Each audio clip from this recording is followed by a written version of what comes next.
হাসবুনাল্লাহু ওয়া নি'মাল ওয়াকিল। কি বলছেন? যারা বলেন হাসবুনাল্লাহু ওয়া নি'মাল ওয়াকিল, যার অর্থ হলো আল্লাহই আমার জন্য যথেষ্ট। সুবহানাল্লাহ বলেন।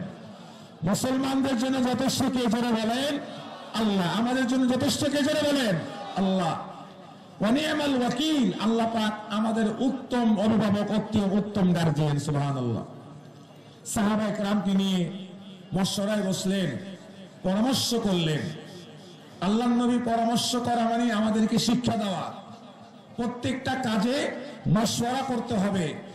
মশওয়ারা ভিত্তিক যদি আমরা দিন প্রচার করি, দিনের কাজ করি, যে কোনো কাজ, দুনিয়ার কাজ হোক, পারিবারিক কাজ হোক, বৈবাহিক কাজ হোক, সমস্ত কাজের মধ্যে মশওয়ারা করা, এটা আল্লাহর নবীর সুন্নাত, আল্লাহর আদেশ। সাহাবায়ে কেরামকে নিয়ে মশওয়ারায় বসলেন যে আমরা তো জিহাদের উদ্দেশ্যে বের হই নাই, আমাদের সঙ্গে অস্ত্রও নাই। এখন মক্কা থেকে 1000 কাফের মুশরিক আসতেছে, রমজান মাস চলতেছে, তারা আমাদের উপর আক্রমণ করবে। আশিরু আলাইয়া, তোমরা আমাকে মশওয়ারা দাও। মুহাজিরদের মধ্য থেকে আবু বকর সিদ্দিক দাঁড়াইলেন, ইয়া রাসূলুল্লাহ, আমরা আপনার সঙ্গে আছি, আপনার সঙ্গে লড়াই করব, আপনার ভয়ের কোনো কারণ নাই। বসে গেলেন। আবার হুজুর বললেন, আশিরু আলাইয়া, আমাকে মশওয়ারা দাও। ওমর দাঁড়াইলেন, ওমর ভাষণ দিলেন। এরপরে আরেকজন দাঁড়ালেন আনসার মুহাজির, উনিও ভাষণ দিলেন। হুজুর বারবার বলতেছেন আশিরু আলাইয়া। সাহাবায়ে কেরাম বুঝতে পারছেন আল্লাহর নবীর ইশারা ছিল মদিনার আনসার সাহাবীদের দিকে। মদিনার আনসার সাহাবী, আনসার বলা হয় যারা সাহাবায়ে কেরাম যখন মক্কা থেকে হিজরত করে মদিনায় চলে যান, তারা হচ্ছে মুহাজির। আর যারা তাদেরকে সহযোগিতা করেছে তারা হচ্ছে আনসার, সাহায্যকারী। এই জন্য আনসার সাহাবীর দিকে আল্লাহর নবীর ইশারা ছিল।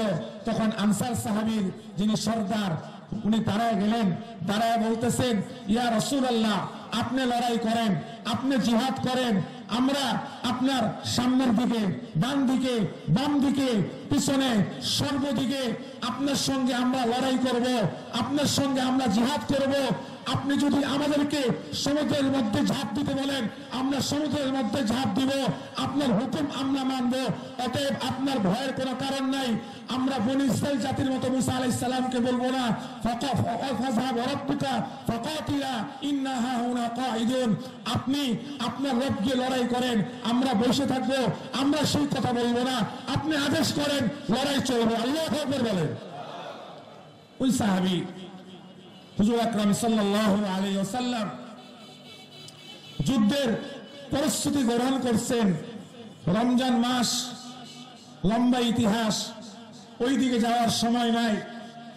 দুইজন কম বয়সের সাহাবী, একজনের নাম মুআজ, একজনের নাম মুআউযিজ।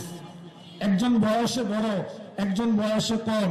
এখন হুজুর আকরাম সাল্লাল্লাহু আলাইহি ওয়াসাল্লাম বলতেছে যে আমরা দুইজন জিহাদে যাব। হুজুর বলছেন বয়স বড় কার? আমার বয়স বড়। আরেকজন বলতেছে আমি ছোট। বলছে তোমরা দুইজন মারামারি লাগো। যে মারামারি লাগার সময় ছোট ভাই বড় ভাইরে বলছে, দেখো তুমি তো বয়সের কারণে আগায় যাবা, তুমি তো যুদ্ধের মধ্যে চান্স পেয়ে যাবা, আমি তো পাবো না। অতএব তুমি আমার কাছে হেরে যাও, আমি যেন শক্তি প্রদর্শন করে আমিও যেন জিহাদে অংশগ্রহণ করতে পারি। সুবহানাল্লাহ বলেন। জিহাদের অবস্থা তৈরি হয়ে গেছে। 16 রমজান, বদরের প্রান্তে কাফেররা আগে চলে আসছে। আগে এসে তারা ভালো জায়গা নিয়ে নিয়েছে, যেই জায়গার মধ্যে পানি আছে, সুন্দর বালিগুলো বসানো, বালুগুলো উড়ে নয়, তারা সুন্দর জায়গা নিয়ে নিয়েছে। হুজুর আকরাম সাল্লাল্লাহু আলাইহি সাল্লাম সাহাবায়ে কেরামকে সাথে নিয়ে উনি আরেক জায়গায় তাঁবু টানলেন। এখন সেই জায়গার মধ্যে বদরে মসজিদে জামিউল আরিশ একটা মসজিদ তৈরি হয়েছে। সেই জায়গার মধ্যে যে জায়গায় হুজুর আকরাম সাল্লাল্লাহু আলাইহি সাল্লাম তাঁবু টানাইছিলেন, আমি এই যে কয়েকদিন আগে উমরার সফরে সেই জায়গাটা আমি দেখে আসছি। তো হুজুর আকরাম সাল্লাল্লাহু আলাইহি সাল্লাম যখন জায়গা নিলেন, সাহাবায়ে কেরামকে নিয়ে দোয়া করলেন। কারণ মুমিনদের অস্ত্র হচ্ছে দোয়া। আদ-দুআ সিলাহুল মুমিন, দোয়া হচ্ছে মুমিনদের অস্ত্র।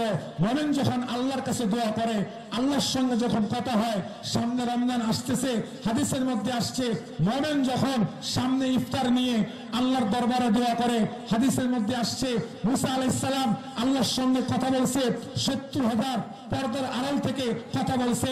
আর মুমিন যখন ইফতার সামনে নিয়ে আল্লাহর দরবারে হাত উঠায়, সঙ্গে সঙ্গে আল্লাহ পাক রব্বুল আলামিন সেই মুমিনের মাঝে, আল্লাহর মাঝে কোনো পর্দা থাকে না, আল্লাহ পাক সঙ্গে সঙ্গে তার দোয়া কবুল করে। সুবহানাল্লাহ। তো মুমিনের দোয়া হচ্ছে হাতিয়ার, হচ্ছে দোয়া। আজকে আমরা দোয়া ছেড়ে দিয়েছি। আমাদের আল্লাহ রাসূলের ইতিহাস আপনি দেখেন, বদরের যুদ্ধে হুজুর আকরাম সাল্লাল্লাহু আলাইহি সাল্লাম 16 রমজান সাহাবায়ে কেরাম ঘুমিয়ে গেছে। হুজুর আকরাম সাল্লাল্লাহু আলাইহি সাল্লাম আল্লাহর কাছে দোয়া করতেছে, আল্লাহুম্মা ইন তাহলিক হাযিহিল ইসাবা ফালাম তুবাদ বাদাল ইয়াউম। আল্লাহ, আজকে যদি এই 313 জন এই বদরের ময়দানে শহীদ হয়ে যায়, আগামীতে জমিনে আল্লাহ বললেওয়ালা কেউ থাকবে না। যদি আল্লাহ পাক আপনি চান এই সকলে শহীদ হয়ে যাবে, আর যদি আপনি চান আপনার দিনকে আপনি বিজয় করতে পারেন। হুজুর দোয়া করতে করতে হাদিসের মধ্যে আসছে হাত উঁচু হয়ে গেছে। আবু বকর সিদ্দিক রাদিয়াল্লাহু তাআলা আনহু আল্লাহর নবীকে পিছের থেকে চামড়া ধরছে, বলছে, ইয়া মুহাম্মদ সাল্লাল্লাহু আলাইহি ওয়াসাল্লাম হাসবুকা, হে নবী যথেষ্ট হয়েছে, আল্লাহ আপনার দোয়া কবুল করেছে, আগামীকাল ইনশাআল্লাহ আল্লাহ পাক মুসলমানদেরকে বিজয় দান করবে। সুবহানাল্লাহ বলেন।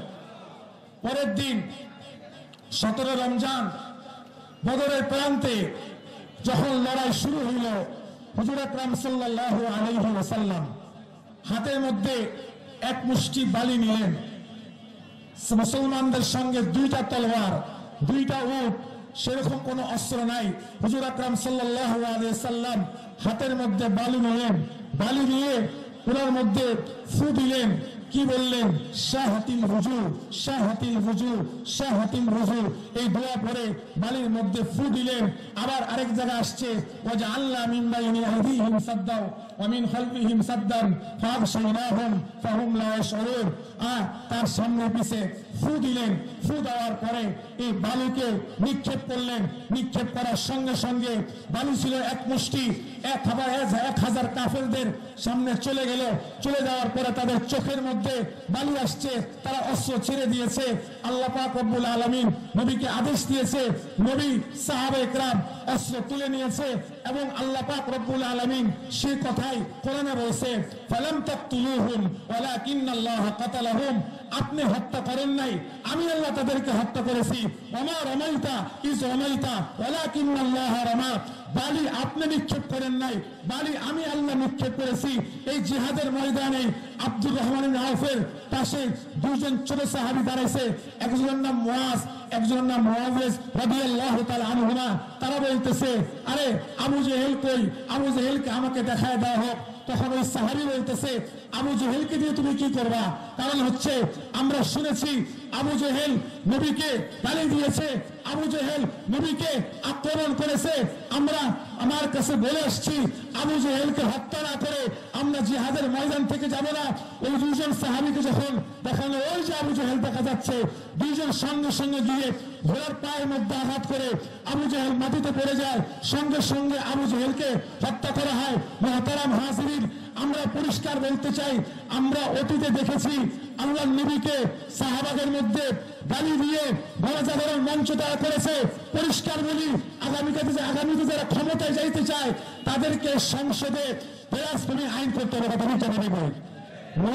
নবীর ইজ্জত নিয়ে যদি কোনো নাস্তিক মুরতাদ যদি চিনিমিনি খেলতে চায়, তাকে ছাড় দেওয়া হবে না। কথা বলতে হবে। আর আরেকটা বিষয় ভুলে গেলে হবে না, ইজা তারাকতুমুল জিহাদ লাসাল্লাতাল্লাহু আলাইকুমুয জিল্লাহ। মুসলমান যদি জিহাদকে ছেড়ে দেয়, আল্লাহ পাক তাদেরকে লাঞ্ছনা দিবে, তাদেরকে আল্লাহ পাক শাস্তি দিবে। অতএব জিহাদ হবে বাতিলের বিরুদ্ধে, জিহাদ হবে দুর্নীতির বিরুদ্ধে, জিহাদ হবে নাস্তিকের বিরুদ্ধে, জিহাদ হবে সমস্ত অপকর্মের বিরুদ্ধে, সমস্ত জালেমদের বিরুদ্ধে জিহাদ হবে। কথা বলতে হবে ভাই।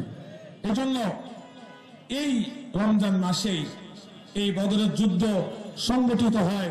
আল্লাহ পাক রাসূলের দোয়ার বরকতে সাহাবায়ে কেরামদেরকে 313 জন সাহাবায়ে কেরাম 1000 কাফের মুশরিকদের মোকাবেলায় আল্লাহ পাক তাদেরকে বিজয় দান করেছে, আল্লাহ পাক তাদেরকে সম্মানিত করেছে। যদি আমাদের ঈমান যদি সাহাবায়ে কেরামের মতো ঈমান হয়, এখনো আজও এমন আসবে বদরের যুদ্ধে যেভাবে আসমান থেকে ফেরেশতা নাযিল হয়ে সাহাবায়ে কেরামদেরকে সাহায্য করেছে, যদি আমাদের ঈমানও সেরকম হয়, আল্লাহ পাক আমাদেরকেও সমস্ত বাতিলের মোকাবেলায় আল্লাহ পাক আমাদেরকে সাহায্য সহযোগিতা করবে। আল্লাহ পাক আমাদের সকলকে সাহাবায়ে কেরামের মতো ঈমান নসিব করেন। আমিন। ওয়া আখিরু দাওয়ানা আলহামদুলিল্লাহি রাব্বিল আলামিন। আসসালামু আলাইকুম ওয়া রাহমাতুল্লাহি ওয়া বারাকাতুহু।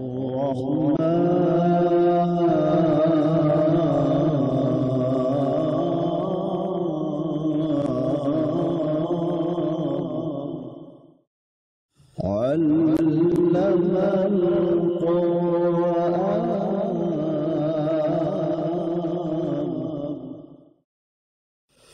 خلق